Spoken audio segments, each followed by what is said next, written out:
মুসা আলাইহিস সালামের পায়ের মধ্যে একবার একটা লাল পিঁপড়া কামড় দিছে। এই সাইজের যে লাল পিঁপড়া গুলো কামড় দিলে খুব আরাম লাগে না? কেমন লাগে? হ্যাঁ, খুব ব্যথা করে, প্রচন্ড ব্যথা করে। তো মুসা আলাইহিস সালামের মেজাজ কি নরম না গরম? খুব তাড়াতাড়ি রেগে যেতেন উনি। এক এক নবীর এক এক অ্যাট্রিবিউটস ছিল, হ্যাঁ, এক এক বৈশিষ্ট্য ছিল। উনি অনেক রেগে যেতেন। উনি থাপ্পড় মেরে একবার ফেরাউনের বাবুর্চিকে দুনিয়া থেকে শেষ, এক থাপ্পড়, এত শক্তি। সেই বুখারীতে এসেছে মালাকুল মাউতকে মারছিলেন একটা। ওই যে ছোটবেলা থেকে মারার অভ্যাস, ছোটবেলায় কার গালে দিছিল জানে না বোধহয়?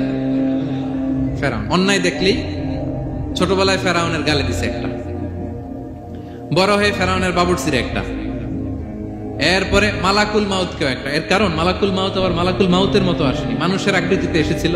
তো পারমিশন না নিয়ে ঢুকছে। উনি ভাবছে এমনি মানুষ, কিনে পারমিশন নিলি না কেন? তো মুসা আলাইহিস সালামের পায়ের মধ্যে লাল পোকা, লাল পিঁপড়া কামড় দিছে, প্রচন্ড ব্যথা পাইতেছে আর ডলতেছে আর রেগে গেছে। রেগে তাকে দেখে দিকে লাল পিঁপড়ার বাসা, যে পা দিয়ে ডোলে সবগুলোর মেরে ফেলছে। তো ঘটনাটা ছিল মুসা আলাইহিস সালাম আল্লাহকে জিজ্ঞেস করছিলেন, এই ঘটনাটা আল্লাহ কেন ঘটাইছে? আল্লাহকে জিজ্ঞেস করছিলেন, আল্লাহ আযাব যখন কোন এলাকায় পাঠান তখন তো শুধু জালিমরাই মরে না, ভালো লোকগুলাও তো মারা যায়। তো এই আযাবে ভালো লোকগুলা কেন মরে? আল্লাহ উত্তর দেয় না, এই ঘটনা ঘটাই দিচ্ছে।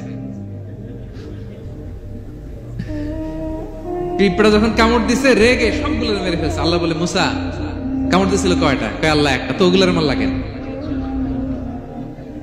অ্যাকশনে যখন যায় এত কিছু দেখে অ্যাকশন নেওয়া যায় না। এজন্য আল্লাহ বলেন, ওয়াত্তাকু ফিতনাতাল লা তুসিবান্নাল্লাযীনা যালামু মিনকুম খাসসা। ওই ফিতনাকে মানে ওই আযাবকে ভয় করো, যে আযাব যখন আসবে শুধু খারাপ লোকগুলার উপরে আসবে না, ভালো লোকগুলাও বাঁচতে পারবে। কারণ ভালো মানুষরা আশেপাশের লোকদেরকে ভালো বানায় নাই কেন?